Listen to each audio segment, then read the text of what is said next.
তুই দোকানে নতুন নাকি? আগে তো একটা বয়স্ক লোক থাকতো। আমি নতুন হই আর পুরাতন তাতে আপনার কি? আর আমার সিগারেটের দাম দেন। তুই আবার আমার কাছে সিগারেটের টাকাও চাস? তুই আমাকে চিনিস? আমি হলাম মাফিয়া কুইন। আমার কথায় এলাকার সব মানুষ পরিষ্কার পানি গুলা করে খায়, আর তুই আমার কাছে টাকা চাস? তোর তো অবস্থা খুব খারাপ হবে। পকেটে নাই সিগারেট খাওয়ার পয়সা, আর ডায়লগ দেখি তো মনে হয় ফুটপাতের ধনী। যত সব ফালতু মেয়ে। এটা বলার সাথে সাথে মেয়েটি আমাকে ঠাস করে একটা থাপ্পড় মেরে আমাকে থাপ্পড় মারায় আমি দুই গালে দুইটা বসিয়ে দিই, আর মেয়েটি চিৎকার দিয়ে ওঠে। তখনই দোকানের বাইরে থাকা ছেলেগুলো এসে বলে, আপু কি হচ্ছে? এই ছেলেটা আমার সাথে বেয়াদবি করেছে, একে কিছু শিক্ষা দেওয়া লাগবে। এটা শুনে ছেলেগুলো বলতে থাকে, কি?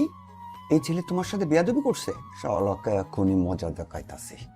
এটা বলে যখনই ছেলেগুলো আমাকে ধরতে আসবে তখনই বাবা এসে বলল, কি হয়েছে? তোমার ছেলে আমার সাথে বেয়াদবি করেছে, আর এর জন্য আমি তোমার ছেলেকে শাস্তি দিব। ও এখানে থাকে না, 2 দিন এসেছে, আপনাকে হয়তো চিনে না। আর ভুল করলে আমি ওর হয়ে ক্ষমা চাচ্ছি, তাও ওকে ছেড়ে দিন।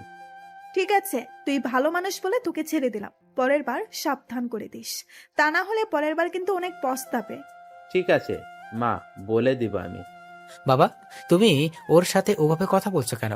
আর সিগারেটের টাকাটা দিয়ে যেতে বলো। টাকা আমার কাছে পাই, আমি দিবানি, এত কথা বলো কেন তুমি? আমি কথা বলছি তো, তাই না? মা তুমি চলে যাও, আমার ছেলের কথা কিছু মনে করো না, ওর একটু রাগ বেশি তো। পরে মেয়েটি ওর তার ছেলে পেলে সবাই চলে গেল। তখন বাবা বলল, তুই কি মেয়েটাকে চিনিস বাবা? মেয়েটিকে চিনি আমি কি করব? আর মেয়েটিকে? মেয়েটির নাম হলো সাইফাতুল আয়াত, অনেক জেদি এবং বদমেজাজি মেয়ে। তুমি তো মনে হয় শুনেছ শুভ মাস্তান এর কথা, ওই হলো শুভ মাস্তান এর হবু বউ।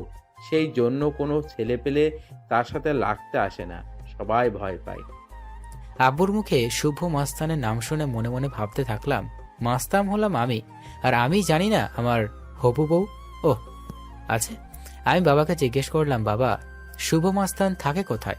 তুই যেখানে থেকে লেখাপড়া করিস কুড়িগ্রামেই থাকে, তুই চিনিস না নাকি?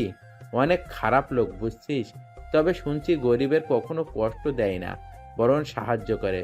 শুধু ধনী আর অবৈধ ব্যবসা যারা করে তাদেরকে খুন করে। আমি চিনব কি করে বলো? আমি অনেক ভদ্র, আর খুন খারাপই দেখে ভয় পাই। তুমি তো এটা জানো তাই না? ওইসবের মধ্যে না যাওয়াই ভালো।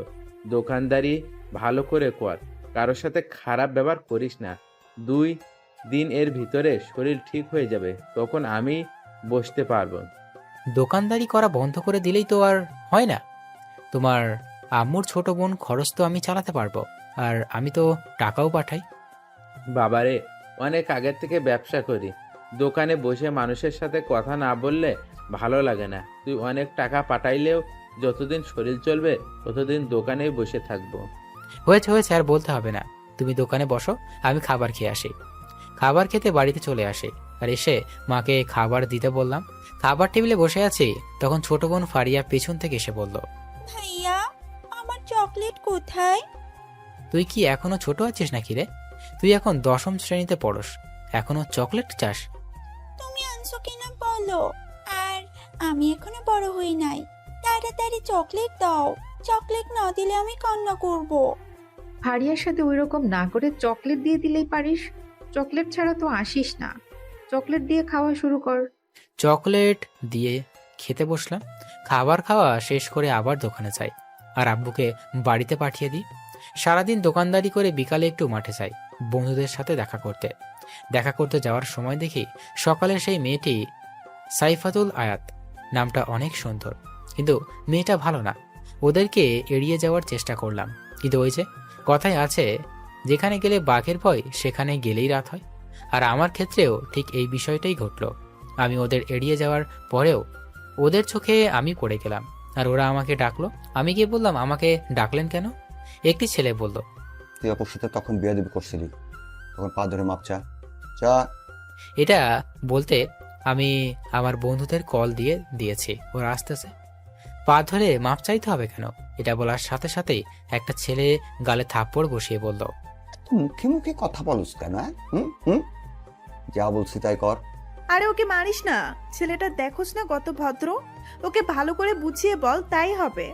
আমি তখন মনে মনে বলতে থাকলাম, আসলে নিজের এলাকাতেই আছি, সেই জন্য তোদেরকে ছেড়ে দিচ্ছি, তা না হলে তো তোদের একটাকেও তো ছাড়তাম না। তখন একটা ছেলে বলল, দাঁড়িয়ে দাঁড়িয়ে কি ভাবিস, যা আদরে মাপ চা। তখন সাইফাতুল পায়ের কাপড় তুলে বসলো, আর আমি স্লোলি স্লোলি হেঁটে যাওয়ার ধরছি। তখনই আমার বন্ধুরা চলে আসলো, আর ওদের দেখে সাইফাতুল ও তার ছেলে পেলে একটু সোজা হয়ে দাঁড়ালো। আমার বন্ধুদের মধ্যে রিফাতকে দেখে বলল। ভাইয়া আপনারা সবাই এখানে কেন? রিফাত কিছু না বলে আমাকে এসে বলল, আসতে একটু লেট হয়ে গেল, মন খারাপ করিস না। আর তুই এখানে দাঁড়িয়ে আছিস কেন? এরা আমাদের দাঁড় করিয়ে রাখছে কার কাছে থেকে মাপ চাইতে হবে বলে। কে বলেছে মাপ চাইতে হবে? তার পাটা বের কর, আমি মাপ চাইতে পাঠাইতেছি। আমরা তো জানতাম না যে উনি আপনাদের বন্ধু, তাই আর কি একটু র্যাগিং করতেছিলাম। তাই বলো? আরে ছাড় তো, এগুলো সবাই বাচ্চা মানুষ, এই বয়সে এরকম করাটা ব্যাপার না, চল। আচ্ছা তুমি বললে বলে আমি ছেড়ে দিলাম, কিছু বললাম না। এরপর যেন এরকম না শুনি, বুঝতে পারলে? এটা বলে ওদের সাথে চলে গেলাম। মাঠে গিয়ে রিফাতের সাথে আলাপে বসলাম, ওই ট্যাবলেটের ব্যবসার খবর কি, ওর বিরুদ্ধে প্রমাণ বের কর। চেষ্টায় আছি। আমাকে শুধু রিফাতই দেখছে, তারা কেউই দেখে নাই। সব সময় মাস্ক পরে থাকি। আমাদের বাড়িটা হলো কুড়িগ্রামের থেকে অনেকটা গ্রামের সাইডে। কুড়িগ্রামের চারপাশে আমার লোক আছে, এদের ভিতরে আবার একজন করে বড় ভাই আছে। আমাদের এলাকায় রিফাতকে রাখছি, ও ছোট সময়ের বন্ধু। মাগরিবের আজান পর্যন্ত গল্পগুজব করলাম, আর আবার দোকানে গেলাম, আর আব্বুর বাসায় চলে গেল। একটা লোক আসলো, ডিসকভার 150 সিসি গাড়ি নিয়ে এসে বলল, সিগারেট দে। আমি সিগারেট দিলাম, আর লোকটি আবার দোকানে বয়ামের উপর রাখা একটি চাবি রাখলো। চাবিটা রেখে আমাদের দোকানের সামনে বসার জন্য যে বেঞ্চ রাখা হয়েছে ওখানে গিয়ে বসলো। আর বসার পরেই আর একটা লোক এসে ওই লোকটির সাথে বলল। যে লোকটি আসলো ওই লোকটির গাড়িও একেবারে সেম গাড়ি। আমি লক্ষ্য করে দেখলাম পরের লোকটি একটি চাবি দিল আগের লোকটিকে, আর চাবিটি নিয়ে ওই লোকটি, যে লোকটি পরে আসলো, তার গাড়ি নিয়ে চলে গেল। ওই লোকটি চলে যাওয়ার পর পরের লোকটি আমার দোকানে একটা সিগারেট নিল, আর আমার বয়ামের উপর রাখা চাবিটা নিয়ে চলে গেল। আমি এইসব কাণ্ড কারখানা দেখে পুরাই অবাক। আমি দুইজনের কর্মকাণ্ড দেখে বুঝতে পারলাম এরা অবশ্যই 2 নম্বরই কাজ করে। এদের খোঁজ বের করতেই হবে। যেহেতু এরা এই দোকানে এমন ব্যবহার করলো, এর আগে এখানে অনেকবার এসেছে। এরা যেহেতু অনেকবার এসেছে, তাই পরে আবার আসবে, তখন এদের খবর বের করব। আমার দোকানের সামনে বসে অনেকে অনেক রকম আলোচনা করছে। এর মধ্যেই একটা মুরব্বি টাইপ লোক এসে বলল, আমি অনেক টেনশনে আছি। আর একটা লোক বলল। কেন ভাই? তখন এই লোকটি বলল, মেয়েটা দিন দিন কিরকম হয়ে যাচ্ছে। আগে কত সুন্দর ছিল, আর এখন দেখলে মনে হয় নেশাখোর। আর এখন বাড়ি থেকে প্রচুর টাকা নেয়। এইসব আর অনেক কিছুই বলতেছে। রাত 12টার মাঝে দোকান বন্ধ করব, একটা চাপ বন্ধ করছি। তখন সাইফাতুল আর 2 জন ছেলে আসলো, এসে বলল, এই এই তিনটে বেনসন দে। মুখ দিয়ে মদের গন্ধ বেরোচ্ছে। আমি দিয়ে দিলাম। বেনসনটা নিচে ছেলেগুলো চলে গেল, আর সাইফাতুল শুধু আছে, নেশার মাঝে বলতেছে, ওই হালা, আমাকে বাড়িতে পৌঁছে দে। এইসব বলতেছে আর ঢুলতেছে। আমি বললাম, আমি তো আপনার বাড়ি চিনি না। আমাকে ধর, আমি একাই যেতে পারবো। সত্যি কথা বলতে সাইফাতুলকে প্রথম দিকে মনে ধরে গেছে, তাই চান্সটা আর ছাড়লাম না। ওকে ধরে নিয়ে ওর কথা মতো চলতে থাকলাম। ও একটা অনেক বড় বাড়ির সামনে দাঁড় করালো, আর বলল, এই নে চাবি, আর গেটটা খোল। আমি তো বাড়ি দেখেই অবাক, এত বড় বাড়িতে থাকে। বাড়ির গেট খুললাম, খুলে ওকে নিয়ে বাড়ির ভিতরে গেলাম। তখনই দেখি মা কল দিছে, তাই ধরিয়ে কল ধরে বললাম, মা আমি ঠিক আছে, আর আমি বাড়ির কাছাকাছি এসে পড়ছি। এটা বলে কল কেটে দিলাম। আম্মুর সাথে কথা না বললে আম্মু টেনশন থাকবে। বাড়িটা 2 তলা। আমি ভাবলাম বাড়িটা এত বড়, তাহলে মনে হয় বাড়ির ভিতরে অনেক মানুষ থাকবে। কিন্তু আমি যখন ভিতরে প্রবেশ করলাম তখন মনে হলো বাড়িতে কেউ নেই। আমি জিজ্ঞেস করলাম, তোমার বাড়িতে কেউ নেই? আমি একাই থাকি, আর তুই আমাকে প্রশ্ন করছিস কেন? আমাকে রেখে তুই চলে যা, আর আমি মাতাল অবস্থায় আছি বলে উল্টাপাল্টা কিছু করার চেষ্টা করলে ভুল করে ফেলবি। তুই যে অবস্থায় আছিস, তোর সাথে কোনো কিছু করলে তো তুই আমার কিছুই করতে পারবি না। আর তোকে এমন কিছু করার ইচ্ছেটাও নেই। তুই থাক তোর মতো, আমি গেলাম। এটা বলে চলে আসলাম। আর আসার সময় বাইরে থেকে গেটটা আটকিয়ে দিয়ে আসলাম। বাড়িতে আসার পর মা বলল, এত দেরি হলো কেন? আমি তখন মাকে বললাম, এমনই দোকানে মানুষ বসেছিল তাই দেরি হইল। খেতেও দাও, ক্ষুধা লাগছে। আম্মু খাইতে দিল। খাবার শেষ করে ঘুমালাম। ঘুম থেকে উঠে ফজরের নামাজ পড়লাম, পড়ে দোকানে রওনা দিলাম। শীতের দিন, কুয়াশা কুয়াশা রাস্তা। শীত পড়েনি, পড়বে পড়বে ভাব। আবহাওয়াটা অনেক সুন্দর লাগছে। দোকানে গিয়ে রিফাতকে কল দিয়ে আসতে বললাম। রিফাত আসলো। আমি ওকে চা বানিয়ে দিলাম আর বাইকের ঘটনাটা বললাম। রিফাত বলল, ঠিক আছে, আমি দেখতেছি খোঁজ নিয়ে। সেদিনের মতো রিফাত চলে গেল। আমি দোকানদারি করতে লাগলাম। 2 দিন কেটে গেল। এই 2 দিন সাইফাতুল্লের দেখা পাইনি। 3 দিন 3 রাতে ওই সেদিনের লোকগুলো আবার আসলো। আমি ওই লোকটিকে দেখার পর আমি রিফাতকে কল দিয়ে বলে দিই ওদেরকে ফলো করতে। রিফাত ওদের পেছনে লোক লাগিয়ে দেয়। একই প্রক্রিয়া অবলম্বন করে বাইক এক্সচেঞ্জ করে চলে যায়। আর আমি সেদিনের মতো চলে আসি। আব্বুর শরীরটা সুস্থ, তাই সকালে আব্বু দোকানে যাবে। তাই আমি লম্বা একটা ঘুম দিই। সকালে ঘুম থেকে উঠে আমি আর ফারিয়া খাইতে বসছি। তখন ফারিয়া বলল, ভাইয়া, আমাকে স্কুলে দিয়ে আসবি একটু? তুই কি পিচ্ছি নাকি রে? তোকে স্কুলে দিয়ে আসতে হবে? কিছু বখাটে ছেলে আমাকে ডিস্টার্ব করে, বাজে কথা বলে। ফারিয়ার কথা শুনে রাগ উঠে যায়, কিন্তু রাগ কন্ট্রোল করে বলি, ঠিক আছে, আমি যাব তোর সাথে। পরে খাবার খেয়ে ফারিয়ার সাথে যাই আর ওরা আমার সামনেই খারাপ মন্তব্য করতে থাকে। আমি ফারিয়াকে বলি, তুমি যাও, আমি কথা বলছি। আমি গিয়ে ওদেরকে বললাম, দেখো, তোমরা আমার বয়সে ছোট হবে। আমি তোমাদের বড় ভাই হিসাবে কথা বলি। তোমরা মেয়েদের উত্ত্যক্ত করা ছেড়ে দাও। এইসব করা ভালো না। ওদের মধ্য থেকে একটি ছেলে বলে উঠল, তুই জ্ঞান দেওয়ার কে রে? ভালোভাবে বলছি, শুধরে যাও, তা না হলে অনেক পস্তাবে। এটা বলার সাথে সাথে একটা ছেলে এসে আমার শার্টের কলার ধরে বলল, তুই পস্তাবি রে। তুই আমাদেরকে চিনিস? আমার এলাকার সবচেয়ে বড় গ্যাংয়ের সদস্য। আমাদের বসের নাম শুনলে অনেকের প্যান্টে হিসু করে দেয়। তোদের বসের নাম কি রে? একটি ছেলে বলল, আমাদের বসের নাম সোহেল, এলাকার সবার বড় ভাই। তুই পাঙ্গা নিস না আমাদের সাথে। এর মাঝেই একটা ছেলে বলে উঠল, কে রে? মেয়েটা কে ছিল তোর? তোর রক্ষিতা না গার্লফ্রেন্ড? এই কথা শুনে আমার রাগটা আর প্রচুর পরিমাণে উঠে যায়।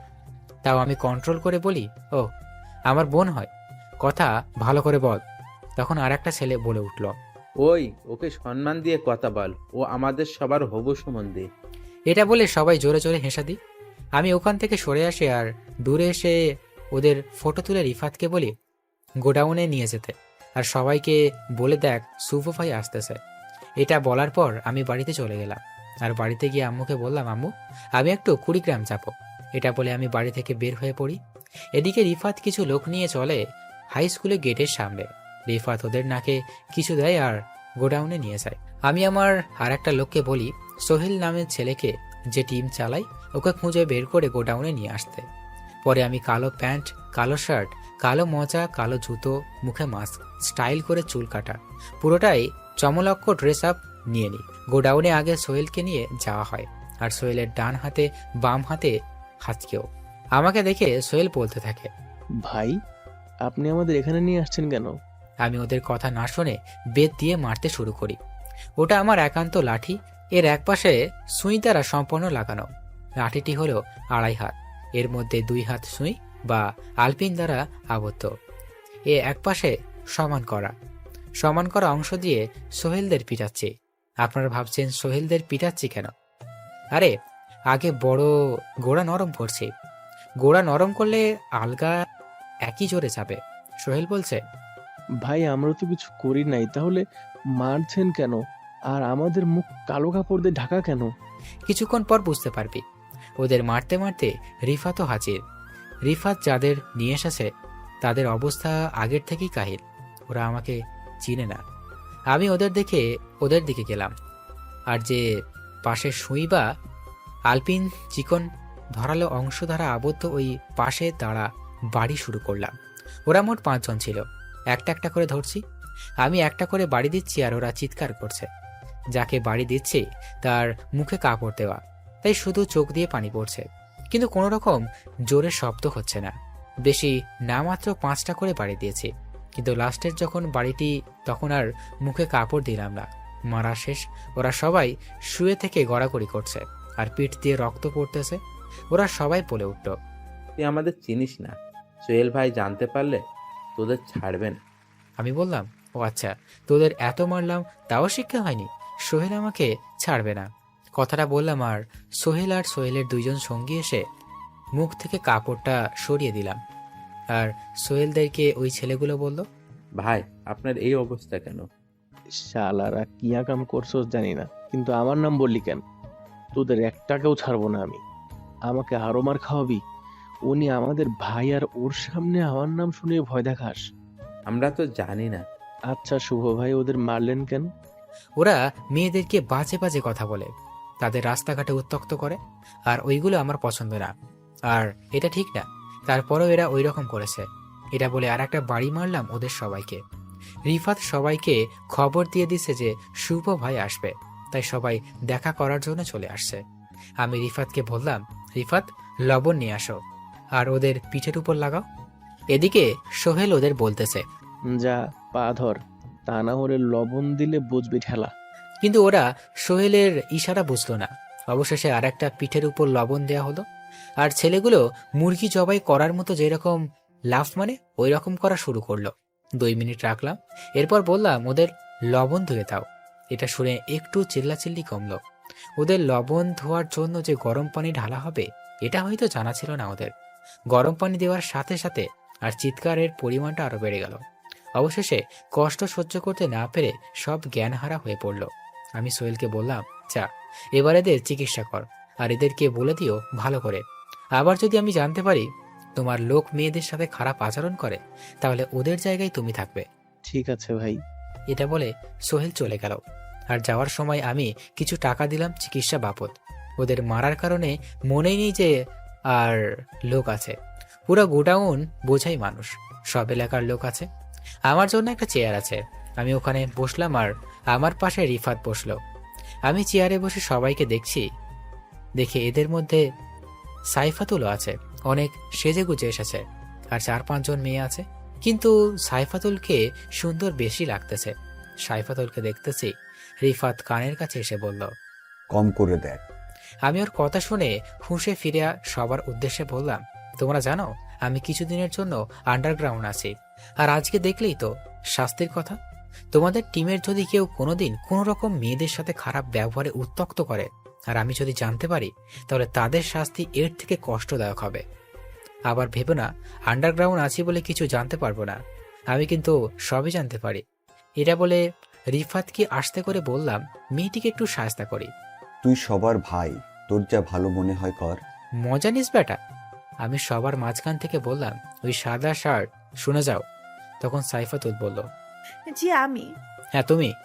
সাইফাতুল আসলো আর বলল, আমাকে ডাকলেন কেন? তোমার সাথে প্রেমের কথা বলবো, সেই জন্যই ডাকলাম। ওমা, সত্যি?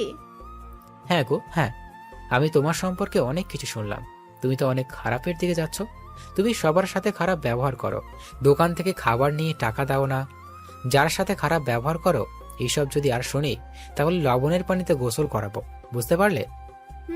বুঝতে পারছি। আর একটা কথা ছিল, তোমাকে না এই ড্রেসে অনেক সুন্দর লাগছে। আমার কানের কাছে মুখ নিয়ে এসে বলল, আই লাভ ইউ। এটা বলে চলে গেল। আমি ওটাই গুরুত্ব না দিয়ে সবার উদ্দেশ্যে বললাম, তোমরা সবাই ভালো থেকো, সামনে কিন্তু অনেক বড় কিছু হতে পারে। সবাই বলল, ঠিক আছে ভাই, আর আপনার সাথে একটা করে সেলফি তুলতে চাই। তোমরা এখানে অনেক লোক, আর সেলফি তুলতে গেলে অনেক সময় লাগবে। এর মধ্য থেকে একজন বলে উঠল, ভাইয়া আপনাকে দেখতে চাই। আমি বললাম, ভাইয়া আমি একদিন আনুষ্ঠানিকভাবে সবার সামনে আসব, তখন দেখবে। এটা বলে সবার কাছ থেকে বিদায় নিলাম। আর আমি যখন বের হয়ে গাড়িতে উঠবো, তখন সাইফাতুল আমার কাছে এসে বলল, তোমার নাম্বারটা দাও। কি করবে? প্রেম করব। আসলে আমি তোমাকে অনেক ভালোবাসি, তাই আর কি প্রেম করার জন্য তোমার সাথে কথা বলতে চাই এবং ভালোবাসতে চাই। ভালোবাসা আর আমাকে না দেখেই আমার মুখোশের আড়ালে যে মুখটি আছে সেটা যে বিকৃতি থাকে, তখন কি করবে? তবুও ভালোবাসবো। এখন নাম্বারটা দেন। আমি ফোন ব্যবহার করি না। তখন আমার ফোনটা বেজে উঠল। আমি পকেট থেকে আইফোনটা বের করলাম। কথা বলতে বলতে গাড়িতে উঠলাম, আর রিফাত সাইফাতুলকে বলল, ভাই কথা বলবে না, তুমি এখন যাও। আর সাইফাতুল মনে মনে বলল, এত দামি একটা ফোন পালে আর বলে আমি ফোন পালি না। আমি পার্সোনাল নাম্বার নিয়েই ছাড়বো। আমি কলে কথা বললাম আর দোকানে যে লোকগুলো এসে গাড়ি এক্সচেঞ্জ করতে তাদের ব্যাপারে খোঁজ পেয়েছি। লোক দুটোর নাম জুয়েল ও লিমন। ওরা মূলত ড্রাগস সাপ্লাই দেয়, আর এই ড্রাগসগুলো সেই কলেজের ছাত্রছাত্রীদের। এটা শুনে একটা শক খেলাম। লোকটি আরো বলল, ওদের পিছনে অনেক বড় বড় লোক আছে, এখানে একটা গ্যাং কাজ করে, এই কাজের অনেক বড় বড় নেতা জড়িত আছে। পরে কলটা কেটে দিল আর ভাবতে লাগলাম ওদেরকে যেভাবেই হোক শেষ করতে হবে। তারা কলেজের ছাত্রদের টার্গেট করে, যেটা খুবই খারাপ লাগলো। মনে মনে ভাবতে থাকলাম যেভাবেই হোক ওদের শেষ করতে হবে। এদের পেছনে কার হাত বেশি খুঁজে বের করা লাগবে, তারপর আক্রমণ করতে হবে। আমি রাত 10টায় বাড়িতে যাই। আম্মু বলল, তুই যে বললি আসবি না, তাহলে এত চলে এলে যে? আমি মাকে বললাম কাজ শেষ হলো, চলে আসলাম। আচ্ছা বস, আমি তোকে খাবার দিচ্ছি। খাবার শেষ করে শুয়ে থেকে ফেসবুকিং করছি, তখন আব্বু আসলো। আব্বু এসে বলল, কি রে, কখন এলি? আরেকটু আগেই আসলাম, কিছু বলবা নাকি? কালকে ডাক্তার দেখাতে হবে। তোমার কাছে কি টাকা আছে? আমার কাছে টাকা ছিল, ওই টাকা দিয়ে দোকানে মাল কিনছি। আমার মনেই ছিল যে কালকে চেক আপ করতে হবে।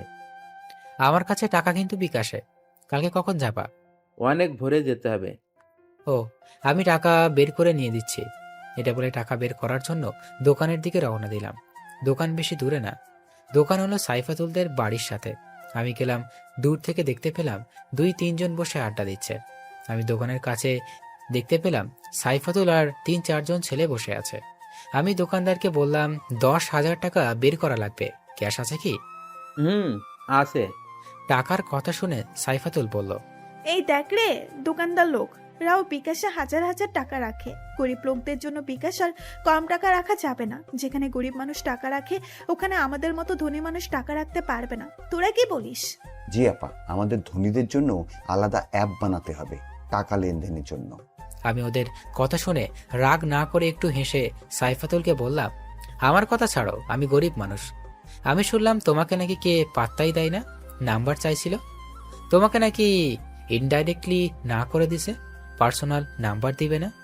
এটা বলার সাথে সাথে সাইফাতুল মুখটা শুকিয়ে গেল আর আমার কাছে এসে বলল, তুই কিভাবে জানলি? আর ওর নাম বলিস না, তাহলে আমি শেষ। আমি আর কিভাবে জানবো? তুমি তো জানো রিফাত আমার বন্ধু।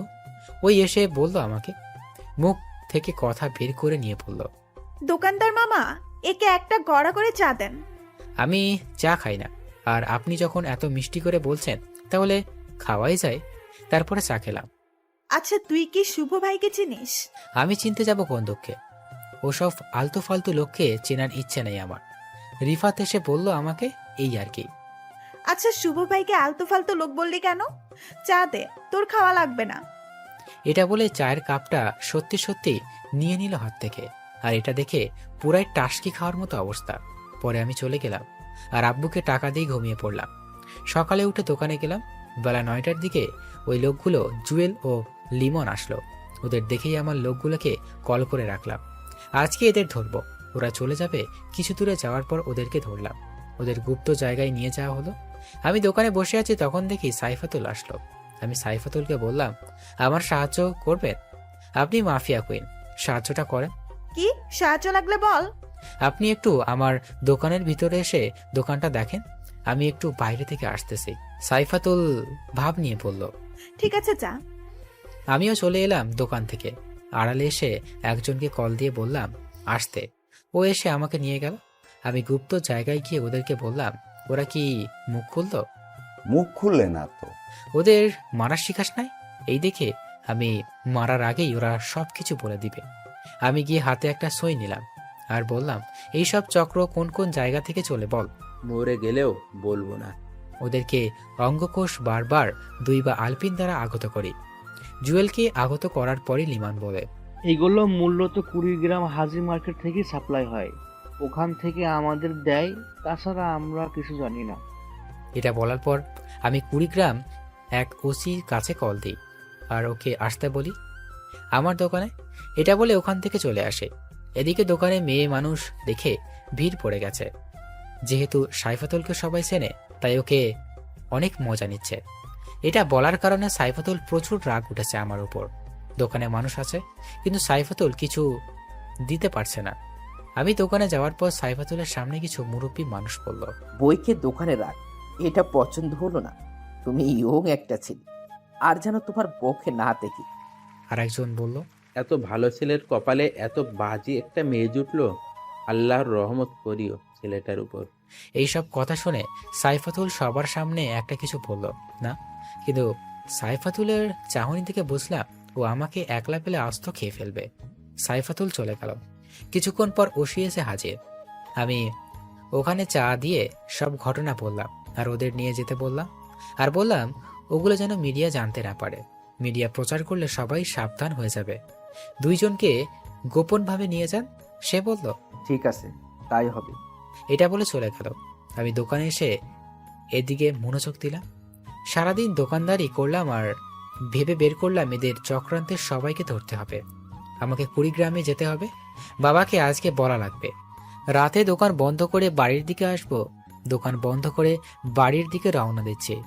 আসতেছি তখন কে যেন ধাক্কা দিয়ে ফেলে দিল। আমি উঠতে যাব তখনই আর একজন এসে আমার ধাক্কা মারল। আমি বলতে লাগলাম, কে তোমরা আর আমার সাথে এই রকম করছো কেন? তোমরা কিছু ভালো করছো না, এতে তোমাদের পস্তাতে হবে বলে দিলাম। এর মধ্যে থেকে একজন বলে উঠল, তুই আমাদের চিনে কি করবি? আবার আরেকজন বলল। তখনই অন্ধকারের ভিতর আক্রমণ করলো। আমি সরে গেলাম, যার কারণে আমার কিছুই হলো না। আমাকে তারা চারদিক দিয়ে আক্রমণ করলো। আমি চেষ্টা করছি ওদেরকে তামিল নায়কদের মতো মারতে, সবাইকে মেরে উঠিয়ে দিব। তাই নায়ক সাজতে গিয়ে মার খেলাম। তারা উড়াধুরা মারল। আমার শরীরের কিছু অংশ ফেটে গেছে। আমার প্রায় জ্ঞান হারানোর মতো অবস্থা। আমার মুখ দিয়ে রক্ত পড়তেছে, নাকটা ফেটে গেছে, রক্ত পড়তেছে। তখন কে যেন এসে বলল, তখন আমাকে দোকানদার বানিয়ে মজা নিয়েছিলি, এখন বোস মজা কেমন? এটা বলে একটা লাথি মারলো পিঠের উপর, আর একটা লোক এসে মাথায় একটা বাড়ি মারলো। এরপর আর আমার কিছু মনে নেই। পরে যখন জ্ঞান ফিরল তখন আমি হাসপাতালে নিজেকে আবিষ্কার করলাম। দেখি মা, বোন আছে। আমি চোখ ঘোরানোর পর আমি শরীরে নাড়ানোর চেষ্টা করলাম, কিন্তু পারলাম না। আস্তে আস্তে আম্মুকে ডাক দিলাম। আম্মুর চোখ দিয়ে পানি পড়তেছে। আমার ডাক শুনে আম্মু একটু শান্তি পেল। আমি কতদিন থেকে আছি এখানে? বেশি না, 15 দিনের মতো হলো। আমার সুস্থ হলে কতদিন লাগবে? বেশি না, আর 1 মাসের মতো লাগবে। আমাকে এখানে কে নিয়ে এসেছে?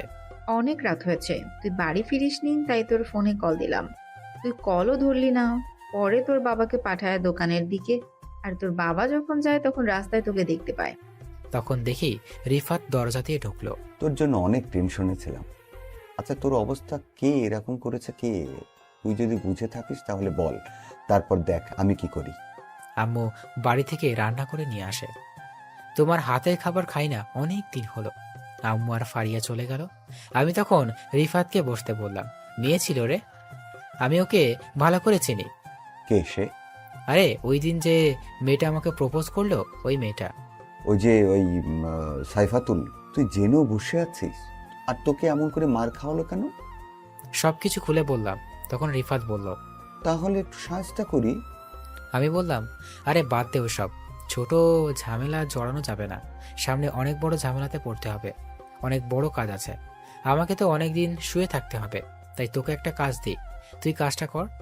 আর কাজটা করার সময় অনেক সাবধান থাকতে হবে, তা না হলে কিন্তু ঝামেলায় পড়ে যাবি। কি কাজ? অনেক কঠিন কাজ হলে করব না, তুই কর ভাই। আরে ভাই, কোনোদিন এইসব কাজ করে না, তোকেই করতে হবে। তোর উপর আমার ভরসা আছে। আচ্ছা বল, কি কাজ? তুই বাড়িতে যাবি এবং তোর মা বাবাকে বলবি 15 দিনের জন্য তুই ঘুরতে যাবি। আর 15 দিনের জন্য কাপড় এবং যা কিছু লাগে সব গুছিয়ে নিবি। এরপর সরাসরি সিএনজি নিয়ে কুড়িগ্রামে চলে যাবি। ওখানে আমার লোক থাকবে। আমার লোক তোকে একটা বাড়ি নিয়ে যাবে, আর ওখানে যাওয়ার পর আমার লোক তোকে সব কিছু ঠিকঠাক করে দিবে। কাজটা কি সেটা তো বল। তোকে 15 দিন এক এলাকায় ভিন্ন জায়গায় ভিন্ন ভিন্ন দোকানে বসে থাকতে হবে, এক এক দিন এক এক জায়গায়। আর ওখানের কথা, ওখানকার চালচলন সবকিছু রেকর্ড করতে থাকবি। একটা পাখি উড়ে গেলেও ওটা নোটিস করা লাগবে।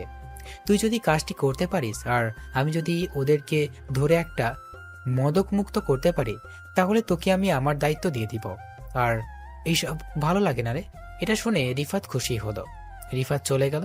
কিছুক্ষণ পর মা এসে বলল, আমি খাবার খাইলাম। 15 দিন পর আমাকে বাড়িতে নিয়ে যাওয়া হলো। এখন আমি সুস্থ হই নাই। এদিকে সব খবর কালেক্ট করা শেষ। এই মাদকদের ব্যবসার পিছনে কুড়িগ্রামের সবচেয়ে বড় ব্যবসায়ী রহিম সাহেব আছে। আর এগুলো সাপ্লাই ভুরুঙ্গামারি থানা থেকে জোবায়ের সাহেব, উনিও একজন ব্যবসায়ী। এইসব খবর পেলাম। এখন আমি তাদের মাঝে গেলে আক্রমণ করা হবে। প্রথমে ধরা হবে ভ্রুঙ্গমারির জোবায়ের সাহেবকে। আমার শরীর প্রায় সুস্থ। আমি আম্মুকে বললাম, আম্মু আমি কুড়িগ্রাম চলে যাচ্ছি, আর আমার আসতে দেরি হবে। এর মধ্যে যদি বাবা অসুস্থ হয় তাহলে আমাকে কল করবা। আমি আমার বন্ধুদের পাঠিয়ে দিব, কুড়িগ্রাম চলে যাবা। আচ্ছা বাবা। আর আমরা চেয়েছিলাম তোর জন্য মেয়ে দেখতে, তোর জন্য পাত্রে ঠিক করতে। আচ্ছা, দেখতে থাকো। তোমাদের পছন্দ আমারই পছন্দ। কিন্তু আম্মু, ছোট থেকে তুমি আমার বাবা আমাকে বড় করেছো। তোমরা আমাকে ভালো জিনিস এনে দিয়েছো। তোমরা যেটা পছন্দ করেছো ওইটাই আমি নিচ্ছি। আর আমার থেকে আমার পছন্দ কি কি রকম হবে এটা ভালো জানো। আমার আর সময় নেই, আমি ফ্রেশ হতে বের হব। তুমি খাবার রেডি করো। ফ্রেশ হয়ে খাবার খেয়ে বের হলাম। তখনই ফারিয়া এসে বলল, ভাইয়া আসবে কবে? আমি বললাম দেরি হবে। আর ওকে 100 টাকা দিলাম। আর আম্মুর কাছ থেকে বিদায় নেওয়ার সময় আম্মুকে দিলাম 1000। আম্মু নিতে চাইলো না, তবুও দিলাম। সিএনজি নিলাম। আমি ওঠার সাথে সাথে দেখি সাইফাতুলও উঠল। আমি দেখেও না দেখার ভান করলাম। কুড়িগ্রাম আমি যাব এটা প্রচার হয়ে গেছে। তাই আমার সব ছেলে পেলে আমাদের একটা নির্দিষ্ট হলো রুম আছে, ওইখানে এসেছে। আমি মনে মনে আইডিয়া করলাম সাইফাতুলও মনে হয় ওইখানেই যাইতেছে। আমাকে দেখে সাইফাতুল বলল, কিরে দোকানদার, তুই তাহলে এখনো বেঁচে আছিস? তোকে মেরে ফেলতে চেয়েছিলাম, কিন্তু কিভাবে ছেড়ে দিলাম। তোকে মারার পরিকল্পনা করেছিলাম ওই দিন, যেদিন তোর জন্য রিফাত ভাই আমাকে বকে, সেই দিনই। কিন্তু পরে যা করলি তার জন্য রাগ আর বেশি উঠেছিল, তাই আর কি হালকা পাতলা কিছু দিলাম। আর আমার চোখের দিকে চোখ তুলেও তাকাবি না। আর আমি এখন যেখানে যাচ্ছি ওইখানে আমার অনেক ছেলে যারা আমাকে কুইন বলে ডাকে, কারণ আমি যে শুভর হবু বউ, বলতে পারিস গার্লফ্রেন্ড। কি রে, তুই কি মার খাওয়ার পর বোবা হয়ে গেলি নাকি? আমি এত কথা বলছি আর তুই কিছুই বলছিস না। আমি তোমাকে একটা কথা বলি, তুমি শিক্ষিত মেয়ে। আমি সংক্ষিপ্তভাবে বললে বুঝতে পারবে। একটা প্রবাদ আছে, খালি কলসি বাজে বেশি। তুমি হলে সেই কলসির মতো। আর দ্বিতীয় কথা, এইরকম ছেলেদের মতো চললে তোমাকে কেউ পছন্দ করবে না। এইসব বলার পর সাইফাতুল আমার দিকে রাগের দৃষ্টিতে তাকালো। কিছু বলবে, তখনই গন্তব্যস্থানে সিএনজি থেমে আর আমি চলে যাই। এদিকে সাইফাতুল আমার দিকে রাগের দৃষ্টিতে তাকিয়ে থাকে। আমি তাড়াতাড়ি আমার বাসায় যাই। ওখানে রিফাত আগে থেকেই আছে। আমি পৌঁছানোর পর আমি রেডি হয়ে চলে যাই হলরুমে। গিয়ে দেখি সবাই বসে আছে। আমি লক্ষ্য করলাম সাইফাতুল আছে। আমি সবাইকে উদ্দেশ্য করে বলতে থাকলাম, আমি কিছুদিনের জন্য ভ্রুঙ্গামারি যাব, ওইখানে আমার কাজ আছে। আর আমি যতদিন ছিলাম না তবুও সবার খবর জেনেছি। তোমরা এতদিন ভালো ছিলে, এরপরেও যেন ভালো থাকো। তবে আমাদের মেয়ের থেকে ছেলেরা অনেক সুন্দর। আর গ্রুপের মেয়ে আছে 60 জন। এদের মধ্যে একটা মেয়ের ব্যাপারে আমি শুনেছি যে কিনা অনেক খারাপ একটি মেয়ে, যে কিনা বিনা কারণে একটি ছেলেকে মেরেছে। তোমরা কে এমন করেছো আমি জানি। তুমি নিজের ইচ্ছায় বেরিয়ে আসো। আমি নাম ধরে ডাকলে কিন্তু শাস্তির পরিমাণ বেড়ে যাবে বলে দিলাম। তখনই দেখি সাইফাতুল আস্তে আস্তে বেরিয়ে আসছে। মাথা নিচু করে আসলো আমার সামনে। আমি সাইফাতুলকে বললাম, তুমি হয়তো আমাকে চিনো না, আমি সব খবর রাখি। তুমি বলো নাকি আমার হবু বয়ফ্রেন্ড, সরি তুমি বলো তোমার হবু গার্লফ্রেন্ড। না মানে আমি এটা বলার সাথে সাথে আমি ঠাস করে একটা চড় মেরে বললাম, তোমার সাহস তো কম না, তুমি আমার সম্পর্কে উল্টাপাল্টা কথা বলো। আসলে হয়েছে কি, আমি মেয়েদের গায়ে হাত তুলি না। এটা বলে আর একটা বসিয়ে দিলাম। সুন্দর চেহারা থাপ্পড় তো জোরেই মেরেছি, 5টা আঙুল দেখা যাচ্ছে আর লাল টকটকে হয়ে গেছে। সাইফাতুলের চোখে পানি। তখনই সাইফাতুল কান্না করতে করতে বলতে শুরু করলো, আমি কি ভুল করেছি? হ্যাঁ, আমি তোমাকে না দেখে ভালোবেসেছি, আমি তোমাকে অনেক ভালোবাসি। আর ছেলেটা কে হয় তোমার? হ্যাঁ, ও আমার সাথে বেয়াদবি করেছে, তাই ওই রকম করেছি। আর আমাকে মেরে ফেললো, মরার আগ পর্যন্ত বললো আমি তোমার হবু বউ। আমাকে ইমোশনালি কথা বলে লাভ নেই। এটা বলে কানের কাছে মুখ নিয়ে বললাম, তুমি যদি আমাকে সত্যিই ভালোবাসো তাহলে আমার দর থেকে নাম কেটে দিবে আর সরাসরি বাড়িতে গিয়ে সুন্দর করে থাকবে। কোনো ছেলের সাথে মিশবে না আর কারোর সাথে খারাপ ব্যবহার করবে না। আর এখন থেকে শাড়ি পরবে আর সব রকমের রান্না শিখবে। যদি করতে পারো তাহলে আমি তোমাকে বিয়ে করব। ঠিক আছে। এটা বলে চলে গেল। আর আমি বললাম, আমি আজকে ভ্রুঙ্গামানি চাইতেছি, দোয়া করো যেন কাজটা সম্পন্ন করতে পারি। পরে সবাই চলে গেল। আমি বাড়িতে গিয়ে ফ্রেশ হয়ে বাজারে আসছি, তখনই আবার সাইফাতুলের সাথে দেখা। আমাকে দেখে সাইফাতুল এসে বলল, শালা, তোর জন্য আমি থাপ্পড় খেয়েছি, আজকে শেষ সব ফাজলামি, তাই তোকে উচিত শিক্ষা দিব। এটা বলে জোরে জোরে চিল্লাচিল্লি শুরু করলো আর বলতে লাগলো, মেয়েদের সাথে এরকম করে রাস্তাঘাটে অসভ্যতামি করা। দুইজন লোক এলো। তখন একটা কনস্টেবল এলো আর আমাকে এসে বলল, মেয়েদের টিস করিস, চল থানায় চল, তোকে মজা দেখাচ্ছি। স্যার আমি ওই রকম কিছু করিনি, বিশ্বাস করেন। চল। এক প্রকার ধাক্কা ধাক্কাই নিয়ে গেল, সাথে সাইফাতুল কেউ নিয়ে গেল। সাইফাতুল মিষ্টি মিষ্টি হাসতেছে। থানায় যাওয়ার পর উশির কাছে নিয়ে গেল। উশি আমাকে চেনে, ওনার সাথে আমার ভালো সম্পর্ক।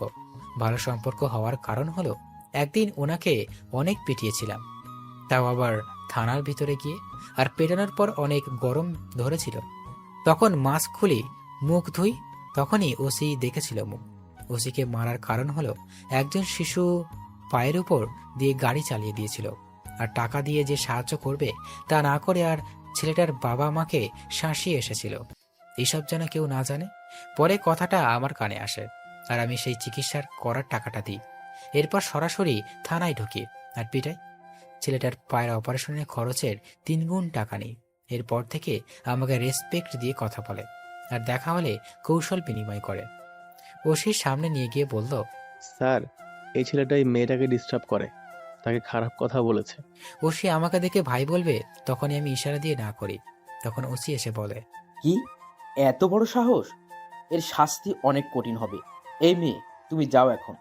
আর আমি জানি তুমি মিথ্যা বলেছো ছেলেটার সম্পর্কে। তুমি কথা বললে তোমাকে ভিতরে পুরে দেব। আমি ওকে শাস্তি দিচ্ছি। এটা শুনে সাইফাতুল চলে গেল আর ওসি বলল, ভাই বসেন, চা খাবেন না কফি খাবেন? আচ্ছা 1 কাপ কফি নিয়ে আসো, কফি খাই আর আলাপ করি। দাড়ি থেকে কি দেখতেছো? যাও, ভাইয়ের জন্য কফি নিয়ে এসো। কনস্টেবলটা গেল, কিন্তু মুখে বিরক্তিকর ছাপ, আর বলতে বলতে গেল, শালা মেয়েদের সাথে খারাপ ব্যবহার করেছে, ওকে ধোলাই দিবে তা থুয়ে জামাই আদর করতেছে। আমি ভ্রুঙ্গামানি যাইতেছি মদক ব্যবসায়ীকে ধরতে। হদ এখানে পুলিশের ঝামেলা হলে তোমাকে কল দিব, ডিআইজিকে নিয়ে চলে যাবে, ওখানে গ্যাঞ্জাম হতে পারে। তখনই কফি নিয়ে আসলো, আমি হাতে নিলাম। ওসি দাঁড়িয়ে আছে, আমি বললাম বসো। তখন ওসি বসলো। না, আমি দাঁড়িয়ে ঠিক আছে। আপনার সামনে বসে থাকা কেমন যেন দেখা যায়। ঠিক আছে, তাহলে কল দিয়ে চলো যাও, যাতে তোমারই লাভ হবে। শিক্ষিত লোক, বুঝতে পারছো। তাহলে আমি চলি, আজকের পর দেখা হবে ভ্রঙ্গামারিতে। পরে চলে আসলাম ওখান থেকে।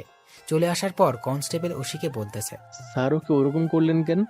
মেয়েদের টিচ করেছে, কই আপনি পিটাবেন না তারে? তুমি নতুন তো, যাকে নিয়ে এসেছিলে, ও যদি বলে আমি নারী চাই, তাহলে ওর বাসার সামনে লাইন ধরে যাবে। ওর সাথে একটু কথা বলার জন্য অনেক মেয়ে অপেক্ষা করে। ওই ছেলে কিভাবে এই মেয়েকে টিচ করবে বলো? ছেলেটাকে? তুমি তো শুভ ভাই এর নাম শুনেছো। স্যার শুনেছি। সে তো অনেক ভালো, ভালোদের জন্য, আর খারাপ মানুষ খারাপদের জন্য। ওনার সাথে বলে বড় বড় লোকের ওঠা বসাও আছে। শুভ ভাইকে বলে কেউ দেখে নাই। ছেলেটা কি শুভর লোক নাকি? আরে গাধা, ওই হলো শুভ ভাই। তুই আগুন নিয়ে খেলতে চাইছিলি রে। আপনি ওকে দেখলেন কি করে? একদিন এই থানার ভিতরে এসে আমাকে পিটাতে পিটাতে ঘেমে গিয়েছিল।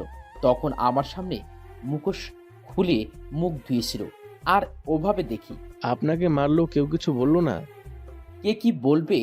এমপিও তো শুভ এর সাপোর্টের জন্য হয়েছে। আমার উপরে সবাই ছিল, এমপি ছিল, টিউন অফিসার ছিল, ডিআইজি ছিল, আর যে অফিসার আছে বড় বড় সবাই ছিল। সবার সামনে পিটিয়েছে, এখনো মাঝে মাঝে ব্যথা করে। কোনো অফিসার কিছু বললেই বাইরে শুভের ছেলে পিলে ছিল, ওরা এসে তাকে নিয়ে যেত পিটানোর জন্য। পুরো থানার এরিয়াতে তার ভরপুর ছিল, আর আমাকে ওদের মাঝখানে নিয়ে ধোলাই করে। শোনো, এরপর থেকে হলে খারাপ ব্যবহার করো না, যেন ভালো ব্যবহার করবে, তা না হলে কিন্তু। স্যার দোয়া করেন আর যেন আমার সাথে দেখাই নাই হয়। আপনাকে মেরেছিল আর আমি আরো লেভেলে নাই। এদিকে আমি রওনা দিচ্ছি, আর যাওয়ার সময় এমপিকে কল দিয়ে বললাম, এমপি সাহেবকে মাদক ব্যবসায়ীদের সাথে দেখা করতে যাচ্ছে। আপনার নাম যেন না বের হয়, বুঝতে পারছেন? বাবা, তোমার যা ইচ্ছা করো, আমি ভালো, বুঝেছ? এসব কাজের ভিতর আমি নাই। ভ্রুঙ্গামারি আসলাম। আসার পর আমাদের লোক ছিল, ওরা সবকিছু ঠিক করে রাখছে।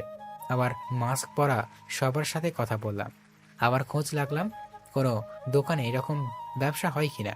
সবাইকে বের করার জন্য এক মাস্ক লাগলো। 30 জনের মতো ধরছে, ওদের উপরে সবার নাম বলছে।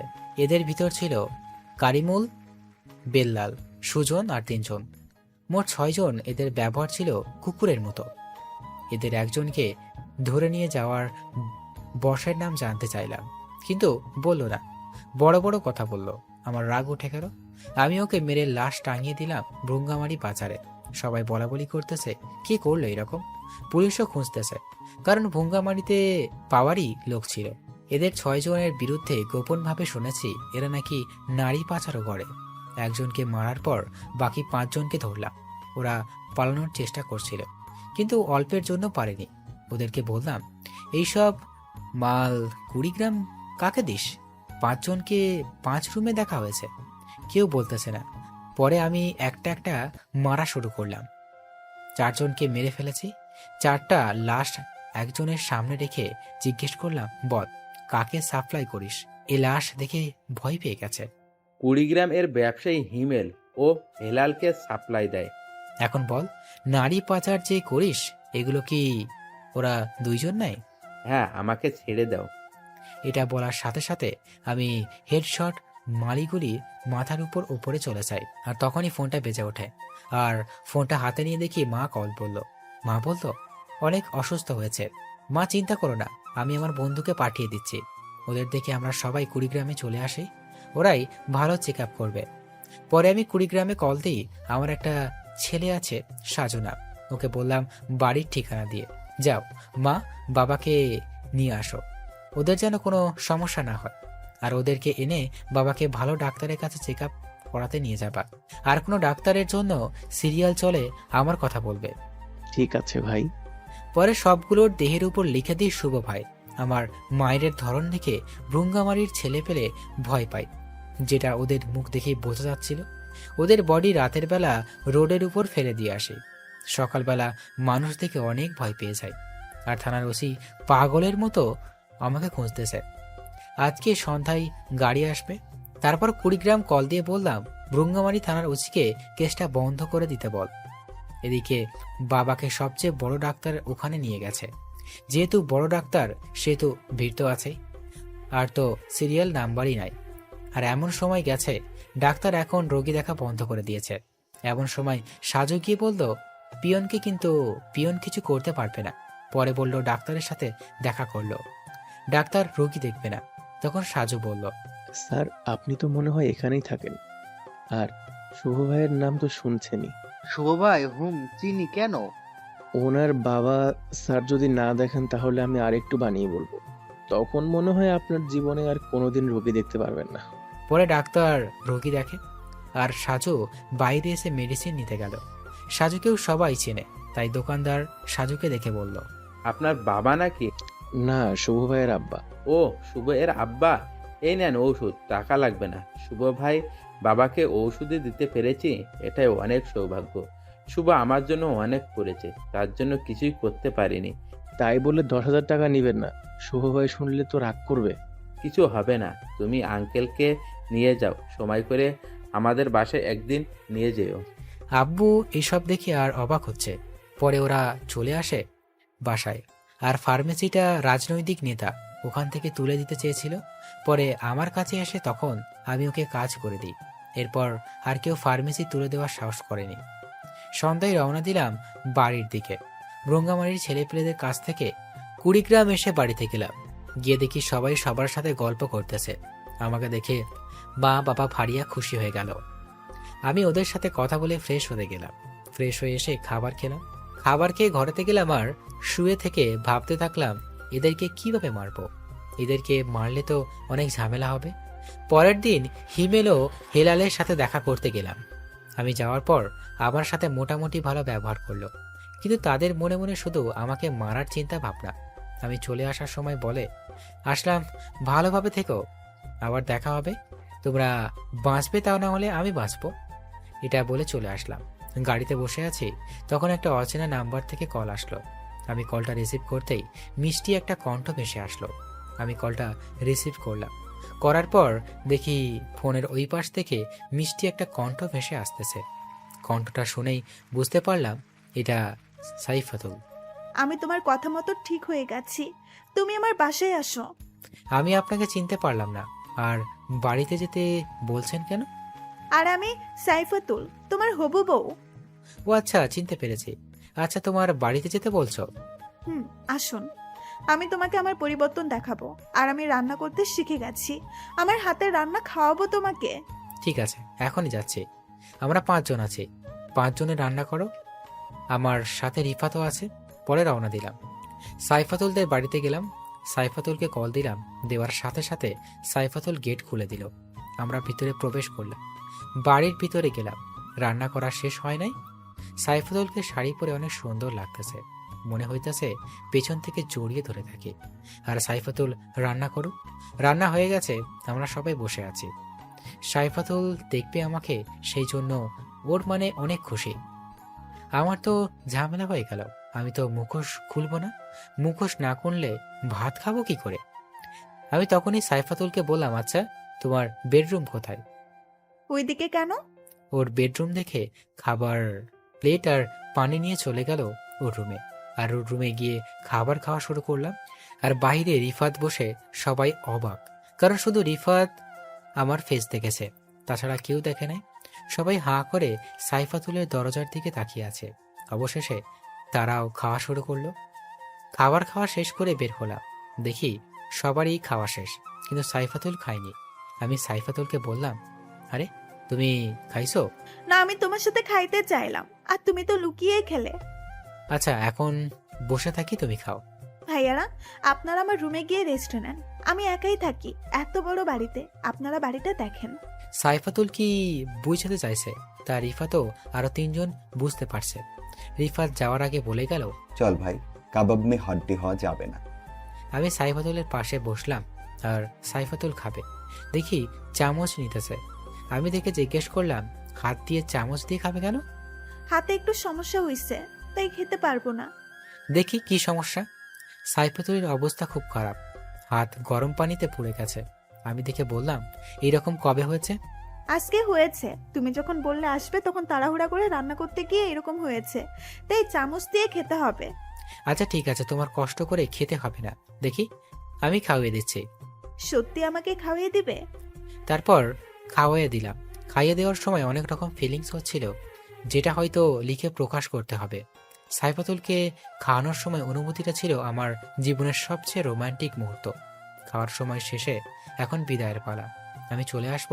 তখন মনে পড়লো হাতের কথা। আমি সাইফাতুলকে বললাম, আচ্ছা তুমি বাসায় একাই থাকো, তাহলে রান্না বান্না কি করে খাওয়াবে? চলো আমার সাথে, আমার এক ফ্রেন্ড আছে, ওর বাসায় ওর মা বাবা বোন থাকে, ওদের সাথে থাকবে। সাইফাতুল আর কোনো কথা না বলে বের হয়ে এলো।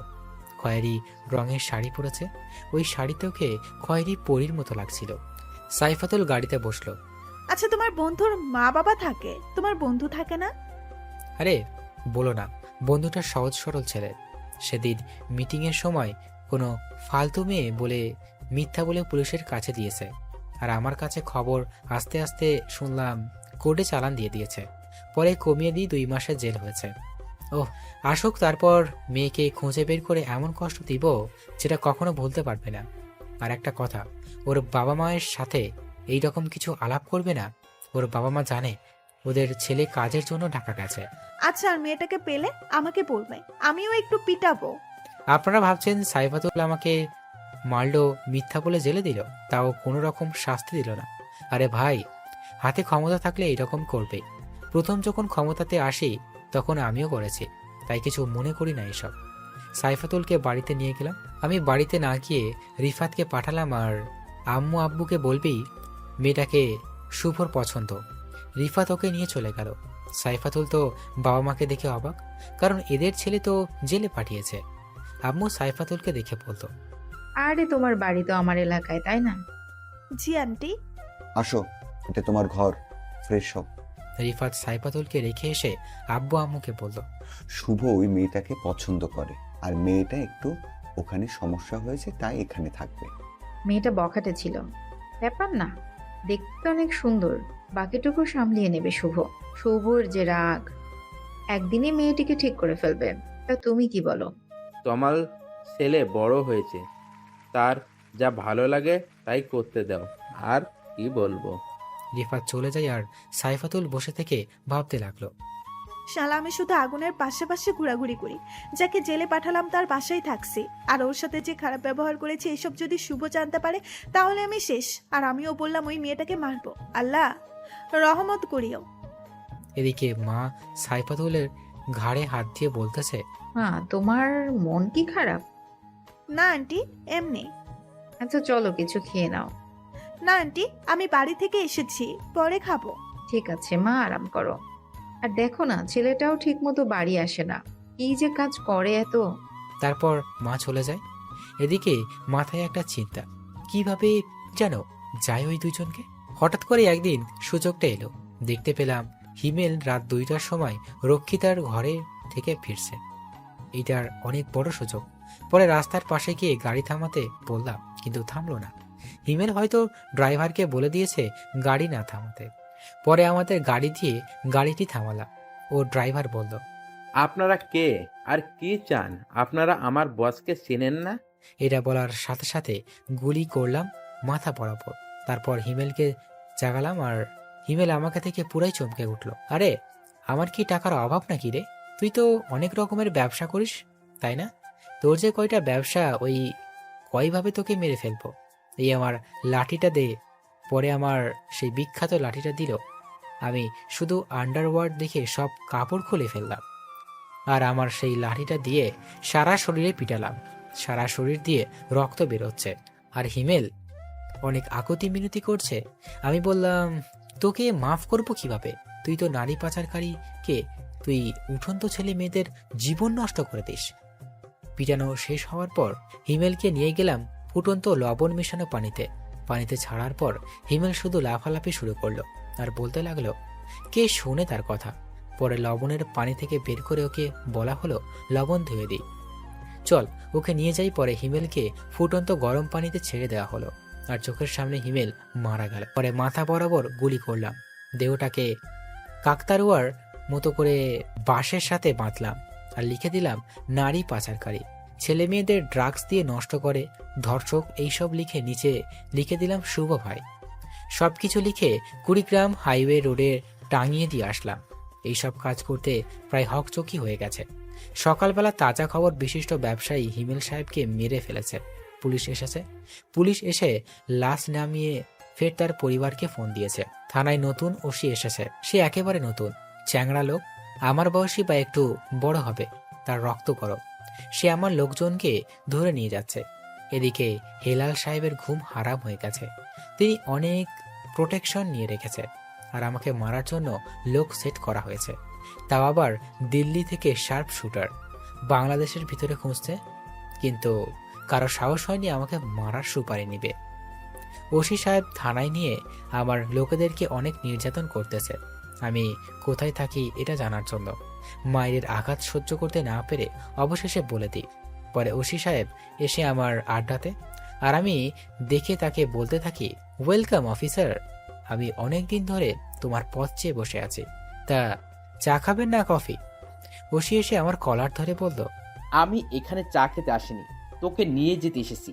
তোকে তো এমনভাবে মারবো যে তুই তোর নামও মনে রাখতে পারবি না। চল থানায় চল। কুল ডাউন, এত অস্থির হচ্ছে কেন? আমি যাইতেছি, কলারটা ছেড়ে দাও। কিন্তু ওসি কলারটা না ছেড়ে আমাকে কলার ধরে নিয়ে যাইতে লাগলো। আর যখন ঘর থেকে বের হওয়ার পর থেকে দেখি কুড়িগ্রাম সিটির গরিব ভিখারি মধ্যবিত্ত সবাই দাঁড়িয়ে আছে, আমাকে নিয়ে যেতে দিবে না। এত লোক দেখে ওসি আমার কলার ছেড়ে দিল। আমি উপরে হাত তুলে বললাম, আপনারা শান্ত হন, আমি একটু ঘুরতে যাচ্ছি, আমাকে আটকানোর ক্ষমতা কারণে। আপনারা যে যার মতো ঘরে চলে যান। পরে সবাই সাইড দিল, আমাকে থানায় নিয়ে যাওয়া হলো। আমি থানায় যাওয়ার আগেই আমার লোক থানায় পৌঁছে গেছে, আমার লোকেরা দাঁড়িয়ে আছে। আমি ওদের দিকে হাত তুললাম, ওরা বুঝতে পারলে কিছুই হবে না। আমাকে থানার ভিতরে নিয়ে যেখানে পেটানো হবে সেই রুমে নিয়ে গেল। আমাকে পিটাবে সেই জন্য শরীরের কাপড় খোলা হলো, শুধুমাত্র আন্ডারওয়ার্ডটা রেখে মুখের মাস্ক যখন হাত দিবে তখন এমপি সাহেব, ডিআইজি, মন্ত্রী সাহেব, যত বড় অফিসার আছে ওরা সবাই এসে পড়েছে। এমপি এসে থানার ওসিকে একটা থাপ্পড় মারলো আর বলল, তুমি কাকে থানায় নিয়ে এসেছো জানো? আর কাপড় খুলে কি করছো? শুভ ভাই, কাপড়গুলো পরে ফেলো। আবার বলা শুরু করলো, তুমি যাকে নিয়ে এসেছো সে যদি একটা ইশারা দেয় থানার জায়গা চেঞ্জ হয়ে যাবে। যদি চাই থানা এই জায়গা থেকে ওই জায়গায় নিয়ে যেতে পারবে, তোমাকে তো খুঁজেই পাওয়া যাবে না। এক থানায় কয়জন লোক আছে? তোমাদের তো আটকানো ব্যাপার না। আর ওকে ধরেছো, ও তো আর ভালো মানুষকে মারেনি। শুভ, বাবার জন্য 1 কাপ চা নিয়ে আসো। তুমি চিন্তা করো না, ও হয়তো তোমাকে চিনতে পারেনি। এর মধ্যে একটা ছেলে ঢুকে বলতেছে, ভাই তুমি শুধু বলো, এখনই বোম মেরে উড়িয়ে দিই থানার, তোমাকে নিয়ে যাই। আমি কথা বলছি, আমার কথা শুনে বাইরে গিয়ে বল আমি ঠিক আছি, সবাইকে যেতে বল। জ্ঞানজাম ভালো লাগতেছে না, প্রচুর মাথা ব্যথা করতেছে। ঠিক আছে ভাই, সবাইকে বলছি। তোমার মাথাটা টিপে দিতে কইব? না লাগবে না, আমি রাতে ঘুমাইনি, হিমেলকে মেরেছি তো, আমাকে ঘুমাতে হবে তাই চলে যাব। তাহলে ওসিকে চাকরি থেকে বাদ দিয়া দিব। না, চাইলে তো তখনই মেরে ফেলতে পারতাম, এখন ইশারা দিয়ে মেরে দিয়ে যাবে, টের পাবে না। কিন্তু আমি বিনা দোষে কাউকে মারি না। আর ওসি মানে হয় হেলালের কাছ থেকে টাকা খেয়েছে। শুনে ভাই ভালো করে বোঝাচ্ছি, ভালো হয়ে যাও। প্রথমবার তো তাই ছেড়ে দিচ্ছি, দ্বিতীয়বার এমন করো না যাতে তোমার জন্য তোমার বাবা মার চোখের পানি ফেলতে হবে। আপনারা একটু বোঝান থাকে, তা না হলে শুধু সবকিছু চেঞ্জ করে ফেলবো। এটা বলে চলে আসলাম। আর আসার সময় একটা ফটো কনস্টেবলকে দিয়ে আসলাম। ফটোটা ছিল ওসিডি, আর তানারা অনেক বকলো। আর ওসি তো বোকার মতো সবকিছু চেয়ে চেয়ে দেখতেছিল। কি বলবে, বলার তো কিছুই নেই। বাইরে আমার গাড়িতে উঠলাম, লোক ছিল। উঠে এসে পড়লাম, ওসিকে কনস্টেবলকে বলল, আমি যে হেলাল এর কাছে টাকা খাইছি, এটি জানলো কেমনে? সে তো সব খবরই জানে। আর আপনাকে ছেড়ে দিল কি জন্য জানেন স্যার? কিসের জন্য? আপনি নতুন বিয়ে করেছেন, আপনার নতুন বউকে বিধবা বানাতে চাইনি। আপনি যখন থানায় এসেছেন তখনই খবর নেওয়া শেষ। বাড়ি কই, বাড়িতে কে কে আছে আর জানতে পারেন, কারণ তার লোক সারা বাংলাদেশে ছড়িয়ে পড়েছে। আপনি পুরাই আগুনের ভিতর হাত দিয়েছিলেন। উনি কি ভালো মানুষ? ভালো না হলে তো গরিব মানুষের সাপোর্ট পেত না। আর এই নেন আপনার ফটো। ওসি ফটো হাতে নিয়ে ফটোর পেছনে সব ডিটেলস লেখা আর লাল কালি দিয়ে ওয়ার্নিং। গাড়ি নিয়ে বাসার কাছাকাছি এসে পড়েছে। তখনই গাড়ি থেকে নামবো, পাশ থেকে একটু শুনতে পেলাম, এই বাচ্চারা চলো ঘরে তাড়াতাড়ি। বাচ্চারাও মনে হয় ভয় পেয়ে চলে গেল। আমি গাড়ি থেকে 1 পা নামিয়ে দিয়ে রেখেছি, কিন্তু নামছি না। আমার কেন জানি সন্দেহ হচ্ছে। আমাকে রিফাত বলল, নামোস না কেন? চুপ। তখনই দেখতে পেলাম এই পাশে একটা মার্কেট, এর নাম হলো হাজি মার্কেট। পরে এদের মালিককে কল করলাম, আমার কল পেয়ে বলল, ভাই, আপনি কল দিয়েছেন কেন? কোনো সমস্যা? না, তোমার মার্কেটে কি দরজার সামনে ক্যামেরা লাগানো আছে? জি ভাই। ক্যামেরাটা সরাসরি পশ্চিম দিকে নিয়ে বল, আর যতটুকু উঠে উঠুক ততটুকু উপরে উঠতে বল। আর যা দেখা যাবে সবকিছু আমাকে বল। ওকে ভাই। ভাই, উপরের দিকে শুধু স্ল্যাপার দেখাচ্ছে। ঠিক আছে। পরে কলটা কেটে দিলাম। কেটে দিয়ে কল দিলাম আমার লোককে, বললাম, ওই বিল্ডিং এর ছাদে দেখো লোক আছে, তাড়াতাড়ি ওখানে যাও, ওরা আমাকে মারার চেষ্টা করতেছে। তারপর ওরা চলে গেল। আমি একবার উপরে তুলে আবার নিচে নামিয়ে দিই। এদিকে আমার লোক চলে গেছে দেখে 2টি লোক স্নাইপার নিয়ে 1 2 3 4 গুনছে। আমি বের হয়ে হেডশট মারবো, এদের গোনা দেখে আমার লোক গোনা শুরু করলো। এতে শব্দ বেশি হলো আর লোক 2 জন টেরও পেল না। তারা পুরাই অবাক। আমি গাড়ি থেকে মিষ্টি একটা হাসি দিয়ে নামলাম, আর ওদেরকে নিয়ে যাওয়া হলো আমার মারার রুমে। ওদেরকে বলা হলো কে পাঠিয়েছে, বলল হেলাল সাহেব। এটা শুনে ওদের গুলি করে মেরে ফেললাম, আর লাশ দুটো পাঠিয়ে দিলাম হেলালের কাছে। আর সিদ্ধান্ত নিলাম আজকেই অ্যাটাক করব হিলালের ওখানে। আর অনুমান করা কত লোক আছে। পরে খবর নিয়ে বলল 50 জন লোক আছে। পরে অ্যাটাক করলাম। আমাদের মাঝে মারামারি হলো। আমাদের লোক ছিল 200 জন, এর মধ্যে নিহত হলো 20 জন, আর ওদের সবাইকে মেরে ফেলা হয়েছে। আমাদেরও অনেক আঘাত লেগেছে। রিফাতের একটা গুলি লেগেছে, আমার তেমন কোনো কিছু হয়নি। পরে সবাই হাসপাতালে পাঠানো হয়েছে। যেগুলো হালকা ব্যথা পেয়েছে বা কারোর গুলি লেগেছে, হেলালকে এখনো মারেনি।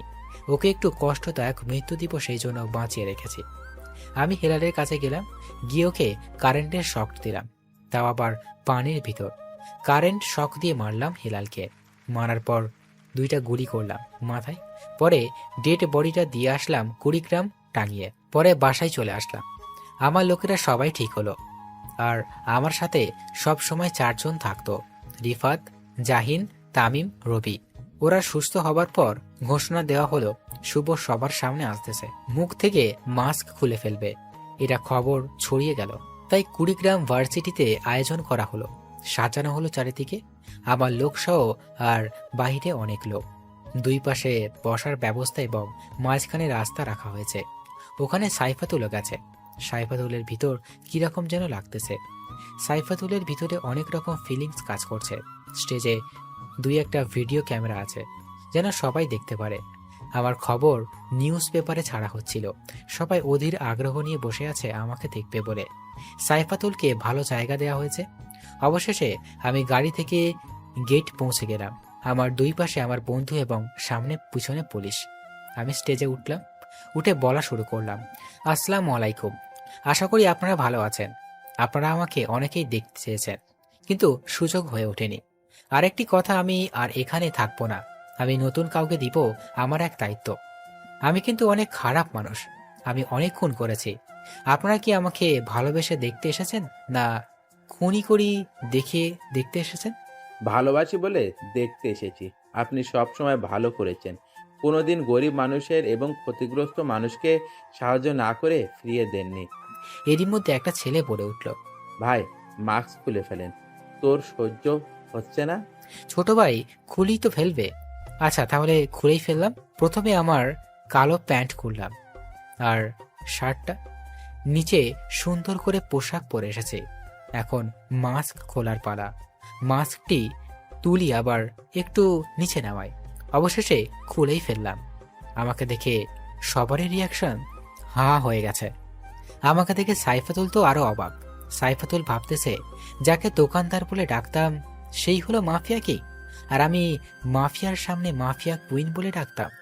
সবাইকে বললাম, আপনারা চুপ করেন, আমি এই ভাই থেকে অবসর নিচ্ছি। আর এই ক্ষমতা দিতে চাইছি আমার সাথে থাকা আমার 4 বন্ধুকে। আপনাদের সমস্যা হলে আমার এই 4 বন্ধুকে বলবেন, এরা না পারলে আমাকে বলবেন, আমি সব ঠিক করে দিব সবকিছু। পরে এসে পড়তেছি। আমি সাইফাতুলকে ডাক দিলাম, ও নিচের দিকে মাথা দিয়ে আসলো। অনেকগুলো মেয়ে ছিল ওখানে যখন আসলাম, ওরা বলল, ভাইয়া একটু দাঁড়ান। আমি দাঁড়ানোর আর মেয়েগুলো সেলফি তুললো। একটা মেয়ে বলল, আমি তো পুরাই ক্রাশ খাইছি। আমি সাইফাতুলের দিকে তাকিয়ে বলল, না, আমার মতো খুনিকে প্রেম করবে? এটা বলার পর সাইফাতুল মুখের উপর দিকে তাকালো, আর ওই মেয়েটি কাছে এসে বলল, আমি আছি তো, চলেন বিয়ে করে ফেলি। এটা বলে আমার একেবারে শরীরের সাথে শরীর লাগিয়ে পিক তুলতে যাবে, তখনই সাইফাতুল মেয়েটিকে জোরে ধাক্কা মারে আর বলে, গার্লফ্রেন্ড নাই, কিন্তু বউ আছে, ফালতু মেয়ে। মেয়েটি পড়ে গেছে আর সবাই দেখছে। মেয়েটি বলল, ভাইয়া আগে বললে পারতেন যে বউ আছে। আমি মিষ্টি একটা হাসি দিয়ে চলে আসলাম। গাড়িতে ওঠার পর সাইফাতুল বলল, আমার ভুলগুলোর জন্য দুঃখিত। আমি তো জানতাম না, আর আমি তো মাফিয়া কিং এর সামনেই মাফিয়া কুইন দাবি করতাম, আর তোমার সাথে খারাপ ব্যবহার করেছি। It's okay baby. আমি যেদিন প্রথম দেখি দোকানে, সেদিন তোমার প্রেমে পড়েছিলাম। ও আচ্ছা, তাহলে বিয়ে করব কবে? বাড়িতে গিয়ে আব্বু আম্মুকে বলবো তাড়াতাড়ি বিয়ে করব। বাড়িতে গেলাম, যাওয়ার পর আব্বু আম্মুর সাথে কথা বললাম। আব্বু আম্মু, রিফাত, ওরা সবাই ছিল। আমাদের বিয়ের দিন ঠিক করা হলো। রাতের বেলা সাইফাতুল বলল, চলো রাতে ঘুরতে যাব তোমার সাথে। ঠিক আছে। সাইফাতুল শাড়ি পরল, আমি পাঞ্জাবি পরলাম। 2 জন নির্জন রাস্তায় হাঁটতেছে। তখন একটা ছেলে এসে বলতেছে, কে রে, তুই এই রাতের বেলা ঘুরতেছিস আমার এলাকায়, তাও আবার জানিস মেয়ে নিয়ে ঘোরা নিষিদ্ধ। শুভ ভাইকে চিনো? আমি আরে শুভ হলো আমার বড়, একসাথে খেলাই। ও আমার কাছে থেকে সবকিছু শিখলো, অস্ত্র চালানো।